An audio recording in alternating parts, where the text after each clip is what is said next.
Well, you already know what it is. It's another episode of eThought Conversations where we bring you educational, entertaining, engaging conversations with people who are difference makers in this world. And oh my, I got a difference maker today. Huh? He is an award-winning artist, author, a pastor of the Chosen Vessel Church in Fort Worth area, Texas. And most of all, he's the father of three beautiful children and one beautiful daughter-in-law. I have none other than Dr. Reverend Marvin Sapp. Hey, what's up, Doctor? That's a whole lot. That was a whole. Well, you know, so in the circle, we just call you Sapp. That's it. That's cool. I'm good with that tonight. That's all I need. We'll, That's all I when need. he call you by your first name, we just say Sapp. Sapp. That's it. All right.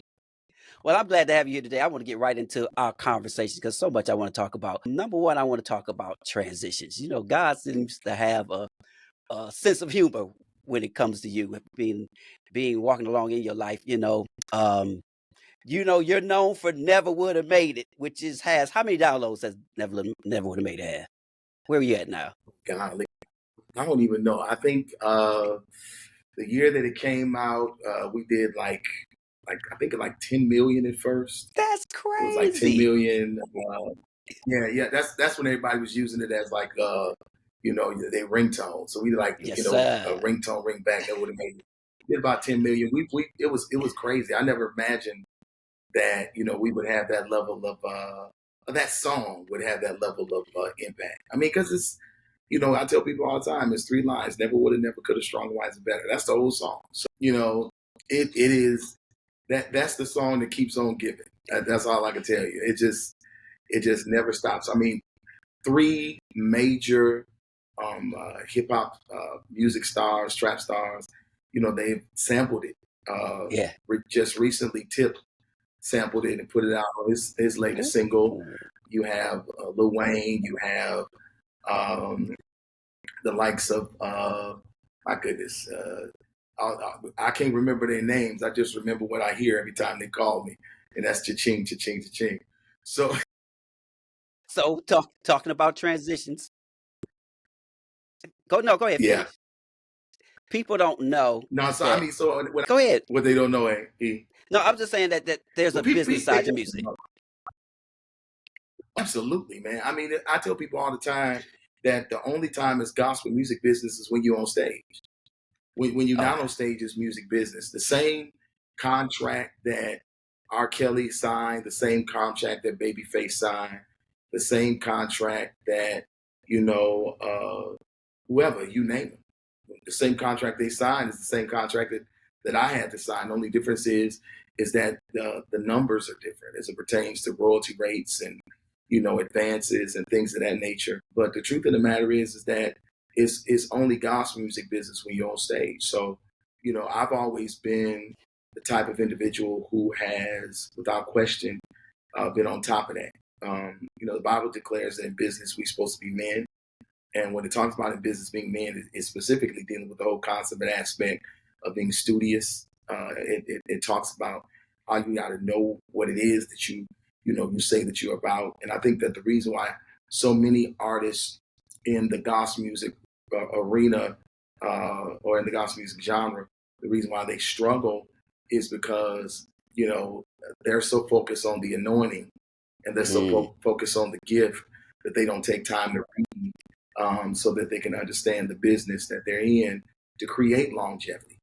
And I mean, I've been around 35 years now, and I'll tell anybody that the reason why I've been around so long has nothing to do with my talent and still relevant. Now, it's one thing to be around; it's a whole other conversation to be still relevant.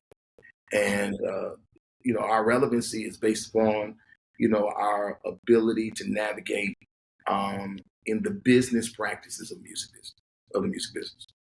Do you approve the song to make sure the content is safe? Oh, absolutely. But they definitely send it to you. It's not like that they just put it out. They'll send it to you, and you'll listen to it, and then you got a team. You got a team like my publishing company and all that kind of stuff. Okay. They'll listen to it, make sure that the lyrical content does not jeopardize um, the purity of the Integrity. song and Mhm.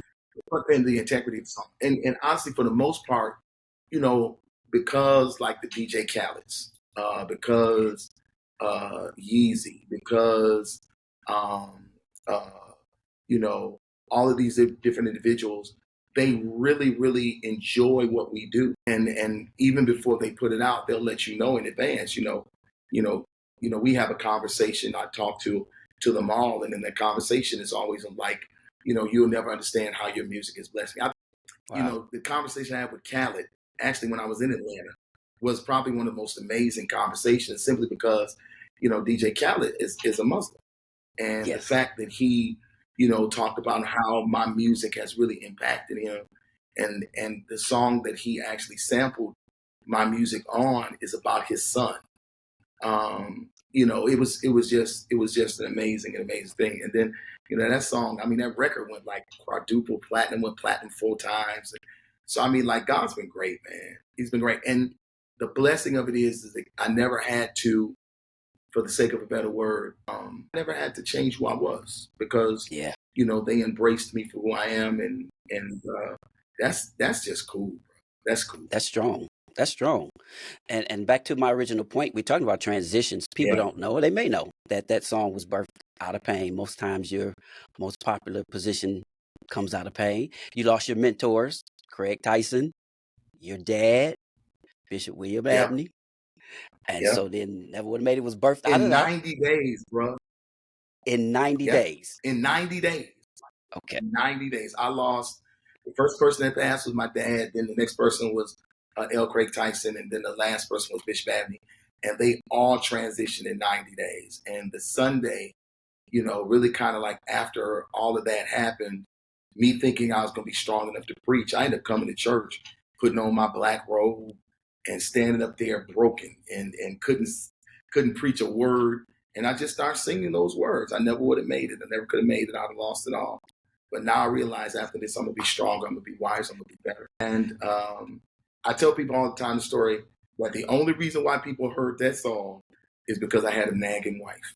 That's just facts. Because Right. Melinda Prince Sapp, the late Dr. Melinda Prince Sapp, is the reason why people heard that song. Because I really felt like God gave it to me for me.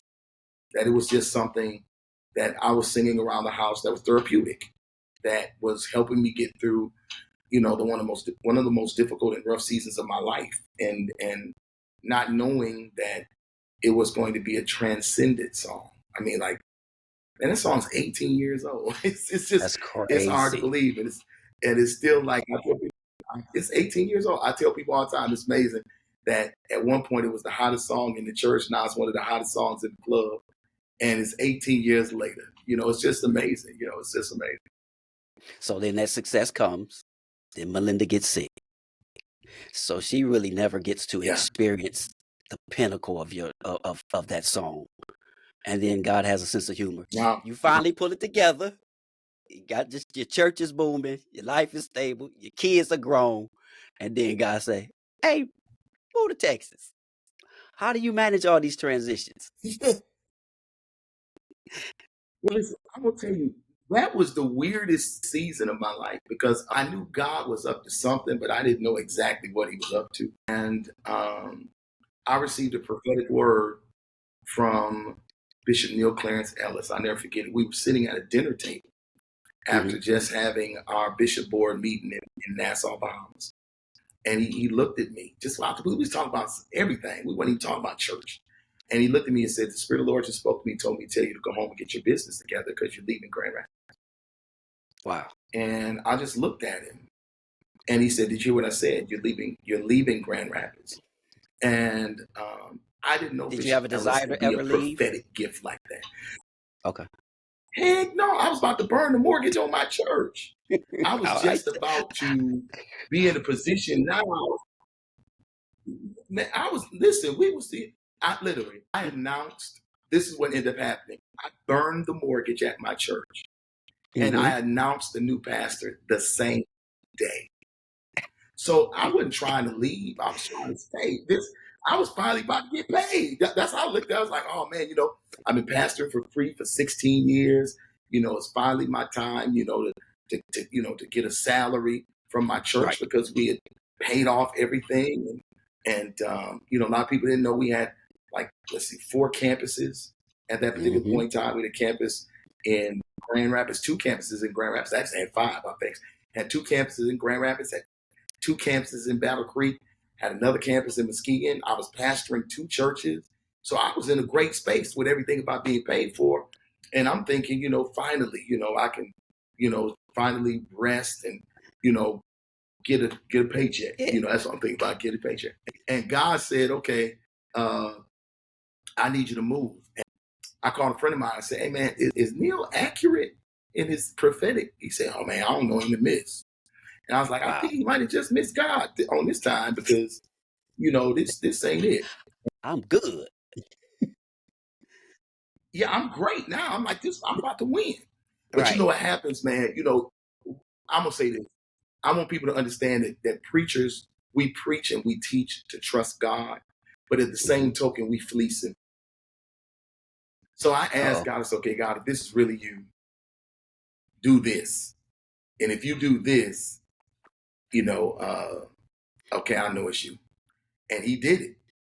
And I was like, oh, doggone it. It's really Him. It's really you telling me to leave. And then all types of opportunities. Because I was like, okay, God, it's time for me to go. But where in the heck am I going? Because I can't put out no resume. Because if I do that, everybody will know. Mm-hmm. And my phone just started ringing from all over the country. Churches, like a church in Phoenix, a church in Carolina, 2 churches in Texas, 2 churches in Atlanta.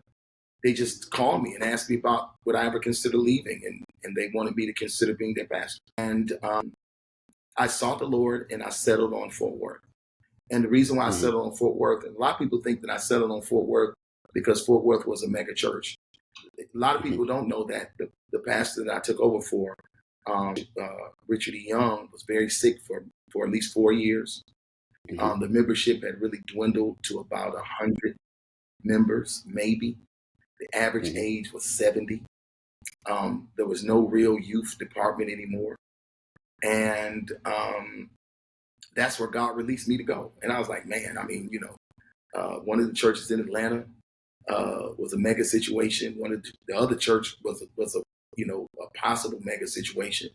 The church in Phoenix was a mega situation. And God's going to take me to a place where it's 100 people and, it's no youth department and the average age is 70.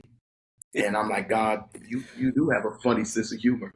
And but we got there, and it's not that anymore. Let me just say that it's not that. No, I've been there. It's not that at Knock all. on wood. Knocking on wood for folks who trip, but thank you God, it's not what it was when I got there. So yeah, I came one Sunday, and that Sunday, kudos to you, being led by the Lord. You had a real estate anointing. He was like, I don't know why it was unusual. He was like, I need if you want to be in real estate or you're in real estate, come down here and listen. Let me pray with you. Pray with me. And I came down. I was like, yeah, because I'm a real estate agent.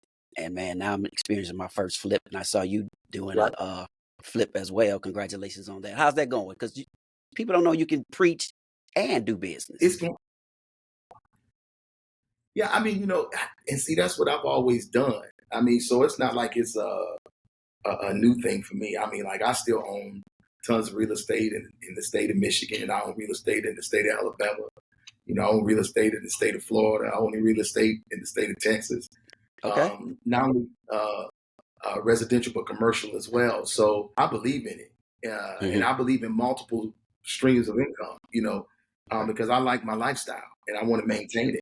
And I also understand that, what I do can be seasoned from a musical standpoint. So, Bishop Jakes taught something a long time ago, and I never forget we sitting at a table in Columbus, Ohio, after I preached for their national meeting for higher ground. And he began to talk about how the reason why the Garden of Eden was so well nourished was because it had 4 streams that fed into it. And he began to talk about how it's important for us as ministry gifts not to be one-dimensional, but that we need to have other streams. And I've watched how individuals in my genre when their season has shifted, Mm-hmm. based on Ecclesiastes chapter number 3, verse 1, when their season has shifted. I've watched how they have suffered and how Mm. their lives have greatly diminished and how they've stayed too long Okay. because of the simple fact that they were one-dimensional. So I never wanted to be that dude. I want to be able to go out the way I want to go out and, be celebrated the way I choose to be celebrated, and give room for other artists that's coming along that are supposed to take our place. Who So, placed that in that's you? why, Where'd you get that you know visual what? acumen from? Strangely enough, you asking questions, Eric. I I gotta know. remember years ago. Listen, years ago, there was a woman by the name of Danny Bell Hall.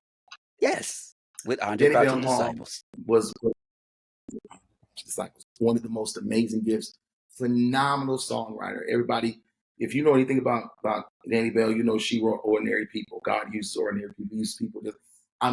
Just a great sauce. Well, in the early '90s, she got sick, and when she got sick in the early '90s, this is when they used to have this magazine. I know some of y'all don't even know what a magazine is, but they used to have a magazine called the Gospel Music Roundup. Everybody Yes. on the internet now, but they had a magazine called the Gospel Music Roundup, and in the Gospel Music Roundup is where everybody put their, addresses if you want to be booked, what have you. Those that were close to Danny Bell sent letters to everybody because Danny Bell ended up being put into a home. I think because of diabetes, she Wow. had both Yeah. legs amputated, and she was very sick and literally died broke. And they Mm-hmm. asked us to send money, Mm-hmm. and I think I was newly married, me and Melinda, and I think I may have sent $100, Okay. and I looked at her and I said, this will never happen to us. Never. Wow. Okay. So that taught me then, you know, that you can be hot today Mhm. and everybody is celebrating you. And then somebody else will come along and then they're hot and then you're not getting the phone calls anymore that you were Yeah. getting before. And if you don't put money away, if you don't save, if you don't make sure that you have um, proper insurances, to take care of you in your future, and I started reading, literally. I mean, Okay. I just started reading and started paying attention, and I would be in meetings with commission, and I would learn stuff that I wasn't supposed to do anymore, and all of that. And I just started, buying real estate, and Okay. I made sure that I went and got a whole life policy, not a term policy, so that I can take that whole life policy and use it as leverage later. So I don't have to borrow from a bank. I can borrow from myself in the season of Come my life. on. And so I mean, these different things that I learned and I read, and then I connected with great people who were Mm-hmm. doing things like that. Like one of my good mentors, he's 82 years old. His name is Saul Okay. Hicks, and he really taught me some really valuable things. And for Saul Hicks is the one that was making sure that people like Walter Scott Thomas, Jakes, all of these Mm. major people, that they had things Relationships. like Rabbi Trust and things like that from a business standpoint to ensure that they're um, when they got old, they could live the types of lives that they want to live. And so I mean, it's I'm still building because I don't think you ever should stop, Mm-hmm. but I'm kind of like at a place now where uh, I always talk and think about retirement. Mm-hmm. Um, and I like my lifestyle. I like Mm-hmm. the stuff I got. I don't want to lose none of it. I want to keep everything. So, now it's about being fiscally responsible and making sure that you do all the proper things to ensure uh, that when you're 70, you can live the same type of life you was living when you was on stage. And that's Do my you goal. find do you find that's common in the music business? And do you feel a burden to mentor others? Absolutely. Okay. I don't find it as common in the music business. It's absolutely not common in the music business. I finally got to a place, in all out honesty, where I feel like now I need to mentor. Now I need Okay. to pour. Yeah. at first I was kind of like, don't nobody want to hear me because the only person when people look at Marvin Sapp, all they think about is never would have made it. To be honest with you, that's Well, how not I really. thought for years. Right. But I had, yeah. But that's how I thought. That was my own perception. I was like, they don't want to hear what I got to say.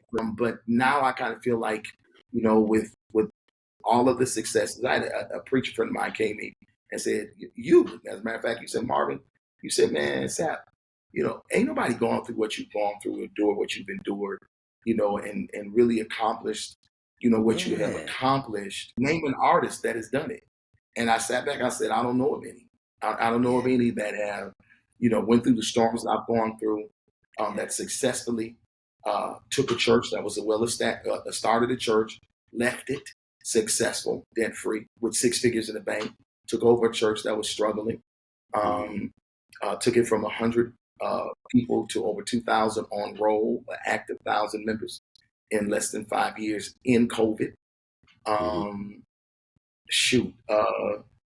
in the midst of all that, had to pay the IRS $1.5 million. So, and had charter schools and all of these different things. Yeah, Doc, that happened a week after Melinda died. 1 week after her funeral, I was sitting in the IRS office. Was that because you had made? First off, Eric, I didn't even know I made it.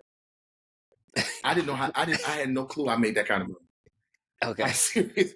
I had no clue. I was shook and shocked all at the same time. 1 week after her homegoing service. Wow. I'm sitting in the IRS's office, and they say to me that I owe them $2.3 million. You said over 3 years. And I'm sitting here like, what? Wow. Because honestly, for 18 years of marriage, this is what I did. For 18 years of marriage, I got up in the morning, I caught a plane, I came home, I dropped off a check, I got up the next morning, caught a plane. That was my life. My wife handled all of our business. But when she was sick, wasn't nobody thinking about the IRS. We was thinking about getting her healthy. For 22 months, she fought to still be here. IRS wasn't at the top of my list. And, it was 2.3 million. That was with penalties and with interest. And then we finally got down and negotiated, and they took away all the penalties and interest. It came down to $1.5 million. And I paid them. I mean, I know folks was like, let's believe God that God would jump into the raise the bank account, raise the debt. Yeah. To raise it. No, he didn't do that for me. I had to erase that debt. But what was the blessing about it, honestly, is I never stopped tithing. I never stopped giving to my church. And at that particular point in time, I was giving about 50% of my income to my church. I paid off stuff. And I paid them $1.5 million. I'll tell anybody, if you really trust God and give him what's his, he is going to rebuke the devourer for your sake.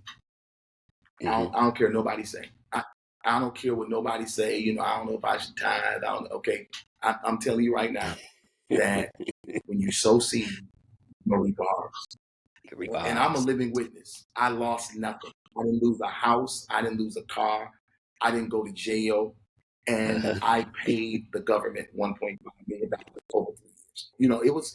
I thank God, man. I thank God. So after that, I told my kids, I said, we didn't lose nothing. I'm cash poor. But thanks be to God. We rebounded. Yeah, Doc, we rebound. I told them, I said, we got a place to stay, and I got something to drive. We might have to eat some bologna and some crackers for a little while, but we're gonna be all right. So we're gonna be all right. We're gonna be all right. So God's been great, man. I heard you say something, and I'm gonna segue into your music career, but you said something about being on the road and trusting Melinda at that time with the finances. Now that she's gone, do you have anything you wish you would have done differently had you known you had that time, 18 years, and it wouldn't be 30? My goodness. Yeah, I do. I think I would have took her more. I would have took her out more. I'd have spent more time with her. But as far as changing anything, I mean, she everything that she ever wanted, I gave it to her. Hmm. So I have no regrets as it pertains to that. I mean, she got sick 2008, never would have made it was hot. She got the Crazy. opportunity to go to all of the things that were important to her. It was just a great season where we just were able to really do a lot of fun, great things. And I do miss when I think back on it. I really do wish we had some more time, just simply because you know you always reflect and Yes, think about absolutely. how you wish you did this or you wish you did that. But Hmm. but as far as regrets now, man, everywhere she wanted to go, I took her. I mean, I had to Yeah. preach in Paris. She went, Oh, nice. she went everywhere with me. She picked her trips. Let me just say that. I went to Wetumpka, Alabama. I had to go by myself. Right. But In the whatever it fields of was, Alabama. whatever it was something major, she was like, I'm going there. Yeah, I'm going Take there. But me. I'm yeah, I there. just, I really, time. I think time is the thing that I wish we'd have had a little bit more. I mean, because it kind of happened so So fast. It just happened so fast. absolutely, So it was quick. yeah, And so if yeah. or when you find love again, will you adjust that? Oh heck yeah. If Well, I've already addressed that. Oh heck yeah. But okay. I don't like. I'm out here now. You talking to me while I'm on the tour, and I kind of feel like, and I can say this, it ain't no secret because I've been telling everybody, you know, touring isn't something that I'm passionate about doing anymore. Okay. And it's because I don't have to. Hmm. Uh, I don't know if I said that right, but that's how it came out. I don't have to tour like You this don't have to anymore. say This tour is, yeah, I don't have the desire. So this tour is so big, I couldn't say no to it. I mean, absolutely. it's probably the biggest gospel tour ever since the Kingsman. Mhm. Now, honestly, the Kingsman, me and Kirk was talking about this. The Kingsman was bigger. It was Kingsman actually was great. bigger. Me, Donnie, Israel, and Kirk. It was bigger because we did arenas, but we wasn't cutting the arena off and all that kind of stuff. I Right. mean, we was doing You 10 to selling them out. 15,000 seats a night, Yeah. and it was amazing. We was selling Yeah. out, and I was blown Yeah. away by that. But as far as being on stage with iconic individuals, I just kind of know that this may be my swan song for touring. Okay. I'm going to do spot dates forever. I'm gonna do spot dates. But man, being gone like this from your What? church and stuff, we've been on Okay. the road since late August, Yeah. Yeah. and we not gonna stop until November. And I'm serious about the sheep that God has called me to cover. So I'm ready to go home, be in my own bed, pastor my church, preach Okay. and teach, and if I get a call, go out do a concert, and if I don't, sit home. So yeah, I've already mentally, I'm gonna be home, bro. I'm gonna be home. Okay. Yeah. And if she the right one, you're gonna be home. What? She gonna be the right one, so you're gonna want to be home. Huh? If she ain't the What? right one, What? you If she ain't the touring. right No, one, I'm you just gonna be kidding. like, book me. I'm available for bar mitzvahs, birthday See what I parties, do? hey, the reunion tour. I said, hey, I do all of it. You just call me. Just I'll be call right me. there. She I'm got to be the available. right one, though. She got It's to be. gotta be absolutely. If it ain't right, it ain't right. So hey, the Yes. reunion tour is phenomenal. Okay, so the Clark sisters, they vocal gymnasts. Yolanda, she's gospel class. Fred is a sound. Kirk is a creative genius. What is Marvin on the tour? Listen,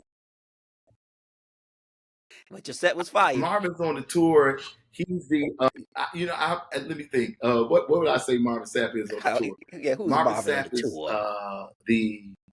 uh, the, the Teddy Pendergrass, Watch yourself. yeah. I'm kind of like the, the closer. They just let me come out and Yeah. just do what I want to do. It's fun, man, because Is it? I'm up there jumping around with Kurt. Yeah, Right. up there jumping around with Kurt. I'm doing, me and Fred, interacting together like we was Mm-hmm. back in the day in commission. Uh, I'm blown away by the Clark sisters.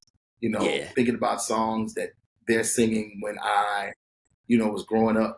Before I even became, Marvin Sapp, when I was just, a part of the, inspirational choir at Bethel Pentecostal Church in the William C. Avenue. Just Yolanda. I'm thinking about Yolanda singing, Lord, you make the difference in my life, from back in the VFW Mass Choir days. So you sit back and you think about all of these things, and the fact that they got me coming up last in the midst of all that, kind of being, I guess I'm the bow to the gift. I'm just the wrapping and the bow to the gift. So that's where I really am. Who was the first person told you were? Who was the first person told you were talented, that you could sing, that you felt like I got something? Like, as far as like from the standpoint of professionally? No, just when you like. Or kid. Yeah. When I was a kid, my father was a singer. Okay. And because my father was a singer and my mother had my brother, I would sit with my dad in the choir stand when the male chorus would sing. And strangely enough, my father would sing this song. I promise you, I thought he sang it every third Sunday when the male chorus would sing. And it probably was. I'm serious, man, because he would shut the church down. He would shut the church down singing Just a Closer Walk with Thee. Okay. And he had sang it so much, he sang it so much, I knew it. So I'm sitting in the choir stand with him in the male chorus. My mother's holding my brother, Henry, and my brother Danny he's much older than us. So he was sitting with his friends or something at the Baptist church we grew up at. And one Sunday I just walked down, stood next to him. Had to be about 4 or 5. And I started singing the words, and he put the mic to my mouth, and I was singing it on pitch like an old man. That's when we kind of figured it out. He was like, "This boy really can sing." I mean, like back then, I know, Pentecostal churches. I'll tell everybody, Pentecostal churches and Baptist churches, they ain't not much difference when it comes to their rules. You in order for me to be a part of the children's choir, I had to be baptized. Okay. So I ran up there baptized just for the purpose of being able to sing in this. Yeah, I'm on the same. In the chapel choir, there was a choir called the Chapel Choir, True Life Missionary Baptist Church Chapel Choir, and I was in that choir. But then, as I got older, I would sneak over to Bethel. Okay. And why? Bishop Abney loved me. He would call me his little singer. I snuck over to Bethel, number one, because Bethel was where all the young people were. My church, was very, very traditional Baptist church. I was sneaking over to Bethel because there was a lot of young folk, and honestly, some of the finest women in the city went to Bethel. Which was the home of Which was the home of the DeBarge. Bishop Abney is the DeBarge's uncle. DeBarge family. The DeBarge family. Yep, Bishop William Sapp, his sister Evelyn just passed away, and then not only that, a lot of folks don't know. Al Green from Grand Rapids. Keith Pringle. I didn't know that. Yeah, Keith Pringle was a member of our church. Yeah, a lot of gifted and talented individuals came out of our church. So I would go to Bethel, man, and I see that they doing gospel music with horns and dramatizations, or I can't say the word right. You're right. But they doing dramatic stuff. With James Abney, who was a genius, who wrote, and a lot of people don't know, musical genius, still alive, just turned 85.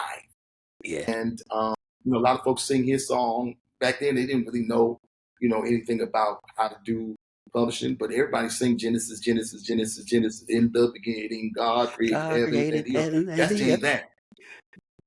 That's James Abney. So all that stuff, and to go to a church where they did not sing other people's music was amazing. I mean, everything in there was just, they sang their own songs, and you had all these songwriters. So that to me was amazing, because we sit over at my church singing, Amazing Grace, or we're singing In the Garden, and then I get over there and Craig Tyson is teaching songs like Feeling Good, Since I've Been Washed in the Blood of the Lamb. All of these different songs that they were writing, and it really kind of just birthed in me that creativity and that creative side to want to do something different. So, my father, of course, with Bishop Abney, he used to call me his little singer. I was about 10 years old. That's my little singer right there. Okay. And, who can sing in his own right, of course. Well, listen, Bishop William Charles Preston Abney Jr. from That's Detroit, Michigan. Detroit. That's his name, no. William Happy Cupid. That I didn't know. Negro, Doc, was Yes. Yeah. amazing. Amazing. Eric Bishop Abbey was your size, Yeah. but his Yeah. voice was the size of the. He Yeah. opened up his mouth. You would swear that man was 6'8" and weighed 400 pounds. But He he was like literally could change 145. atmospheres. So Yeah. Yeah. I have never seen nothing like it. I've Yeah. watched this man walk in a building and then give him the microphone, and in less than 3 minutes, folks would be running into each other. And I was like, I want that. So what That's did you what I take want from to be him? able to do. What did you take away? One of the things I took away from Bishop Andy is he was the most amazing family man I ever met before in my life. He was a family man par excellence. That's number one. Number Everybody two, called him he was Uncle a Bill. churchman. Yeah. Uncle Bill. He was a churchman. He was a churchman. He was when it came to understanding how to navigate in all denominational forms. Yeah. That's one of the main things I took from him, because Yeah. he wasn't so apostolic that he couldn't be Baptist. He wasn't so Yeah. apostolic that he couldn't go to Kojic. I mean, my pastor back in the day was singing at Azusa. He Yeah. ain't had no record. Yeah. He wasn't no major star, but he got to Azusa and jumped that place. So I took that from him. And then too, he was a major lover of people. Yes. He loved people, and that's what made him such an amazing pastor. He wasn't a great preacher. I'll tell everybody, I said, my pastor was one of the most practical preachers that you ever wanted to meet. Mm-hmm. However, when it came to pastor and loving people, those are the things that I took from him, and those are the things that I try to model even now as a pastor. Mm-hmm.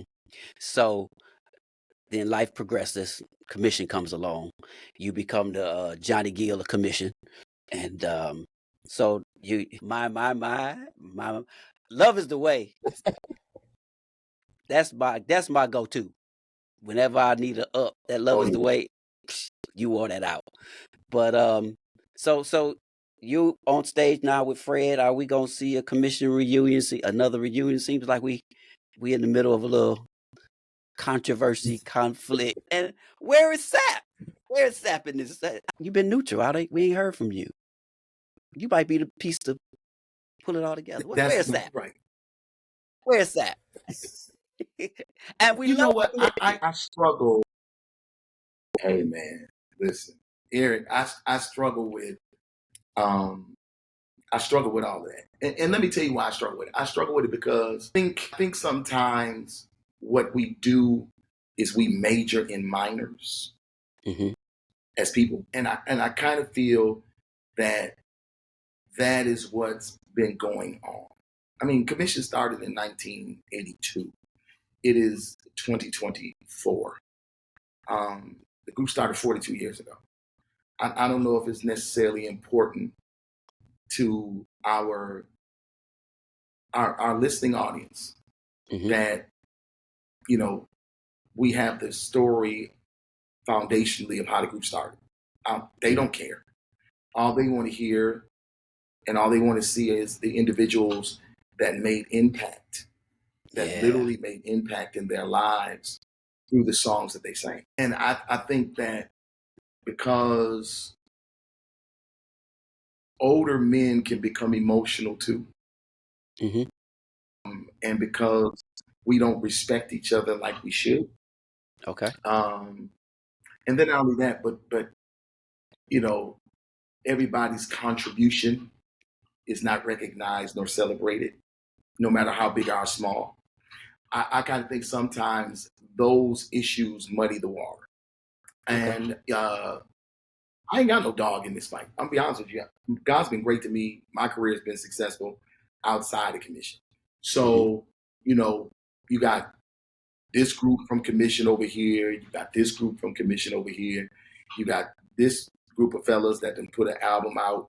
2 weeks later, you got this group of fellas that's trying to, you know, put out a single. I mean, it's just, that ain't what the people want to see. And I'm gonna keep on it.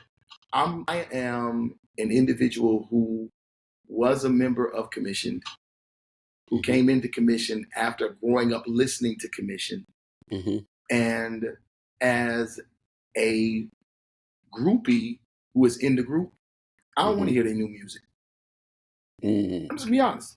I don't want to hear their new music. I love Fred, Marcus, Keith. I love Carl, Mitchell, Michael, Parks. Love them all. But I don't want to hear their new music. I don't. I want to hear the stuff that helped me to become the man that I am today musically. I don't see why, and I've said this before, I don't see why we can't just be the Frankie Beverly and Mays of gospel. Why we gotta put out new music? Do y'all know how big Commission's discography is? Do y'all know how deep our music is? We don't have to do new records. We can hit the road today. Yeah. And just start working.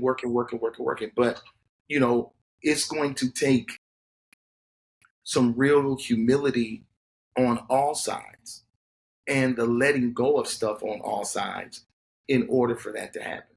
Do I think that it can happen? I hope it does, because that's what I want to be a part of. And that's why I stand clear of all that. I mean, you ain't seen me on no lives. You ain't seen me pick a side. You ain't seen me do none of that. All you see me do is when I'm on stage with Fred, I'm singing. When I'm not on stage with Fred, I'm singing by myself. I don't have a desire to want to pick a side. I because it's not about who's right, it's about what's right. And to be what's right in this season is for us to give those who love the group commission what they love, and that's the group commission, not Temptations 1, Temptations 2. You know what I'm saying? Let's figure it out, and let's not air out our business online. We don't have to do that. That's tacky. Yeah. So I'm praying for all that's involved, because that's my focus, and to love all of the brothers, because that's again my focus as well. And when they decide that they want to go out and do a commission reunion, call me. But until then, I'm gonna be listening to all the old records, because I enjoy them. Classics. Love is the way, On the Winning Side.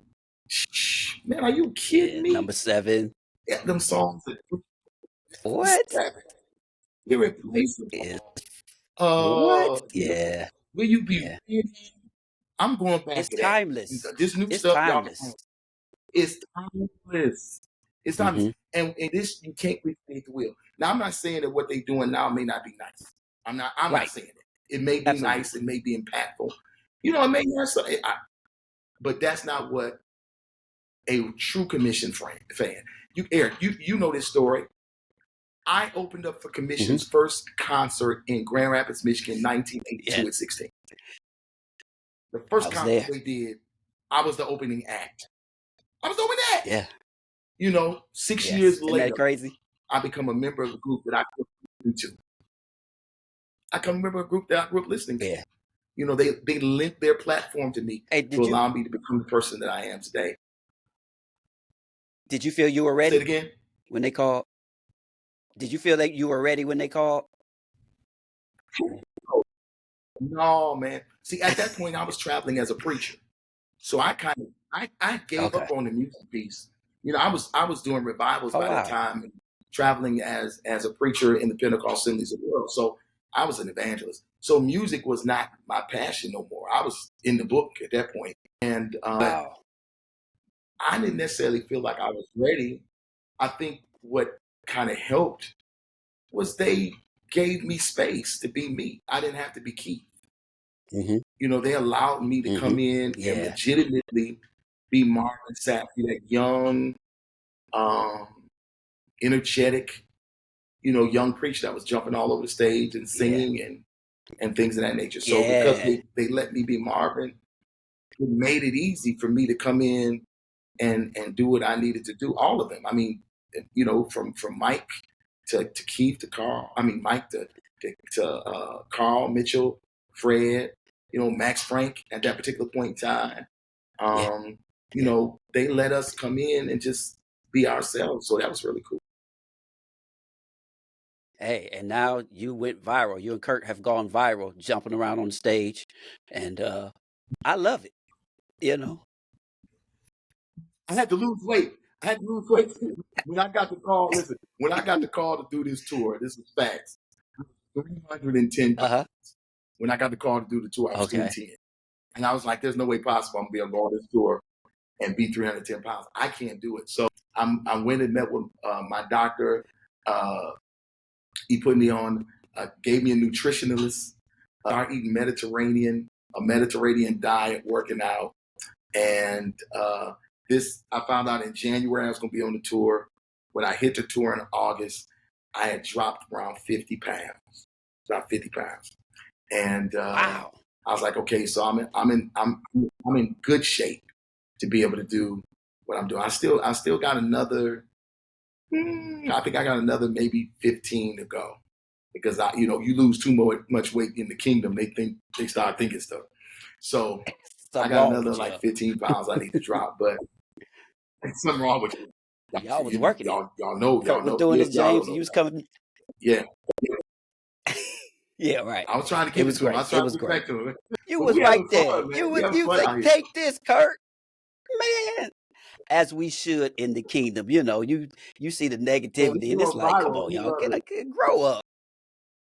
Yeah, it's viral. So Well, you know again, what's funny? I don't read we were comments. way over time. Eric, I don't read Go ahead. comments. I don't either. So how do you I push don't read past the comments comments. for So, somebody I that's wouldn't know successful? what How people do to you say. push past the comments? Okay, okay. Well, yeah, You just don't read them. then it ain't even important I because mean, it I don't never matter. read. Just don't read People them. Don't always matter. It's not important, because at the end of the day, it ain't gonna Yeah, affect your check. Talk about me all you want to. and then I got like 15, and it's always a few. It's never the whole. It's always just a few. And for some strange reason, because of I can say it like this, because of our flesh nature, we always gravitate to the mm-hmm. negative and never to the positive. Oh, So I never read hate it. comments. I don't. I really don't. I just go ahead and I'm like, well, if you like me, you like me. If you don't, you don't. That's cool. I'm gonna keep doing what I'm doing. And at the end of the day, it's more people that are for you than against you. Ivy Hilliard said something I love it. that I stand on, and some folks need to put this. If y'all are watching, put this in the comment section. You need to go with the goers. Go with the goers. I If love they that ain't going with you, when he says that. leave them behind. I'm only going with the goers in this season, because those are the ones that are gonna keep me encouraged, and gonna speak life into me, and gonna make me feel good about who I am. I absolutely love it. Go get your tickets to the reunion tour. It's not too late. They got a West Coast swing. They got a rescheduled Florida playing for everybody that's affected by the hurricanes, definitely. And we coming to the end. We way over time, but that's just what we do. So I want to talk about the then and now. The latest project, Then and Now, is phenomenal. It chronicles not 30, so 5 years, because you started with commission, but probably how long you been on solo artist? 30 20, years. 30 years? Okay. 30 years. 30 years? 30. 30 30 years. years as a solo artist. Yeah. I did my first. I And signed when a you took solo deal in 2024. In '94. 94, wow. And when you take us 94, on that 1994. journey, Yeah. it's amazing because as a fan, you really forgot how much music you had. But the way it's sequenced, I told you before when you got to glad I made it. It's like this right here. You got us, and it's really a musical journey. How did you conceptualize that? Why you just didn't do a whole bunch of new music? You know what? I conceptualized it simply based upon, I kind of wanted to take people on a trip from being produced by Percy Beatty to being produced by Kevin Bond to being produced by Aaron Lindsay, and really, kind of highlight how they literally transitioned me musically, and helped me to become the artist that I was. And then also Mhm, introducing Curtis Lindsay, who actually produced this particular record, and 5 new songs. The whole focus of it mhm. was kind of just to get people to see the different aspects of who I am musically. And honestly, it's fun because, I this is my 16th record, 15 That's actual crazy. recorded records, and then one that they did as a best of type situation. So Best of.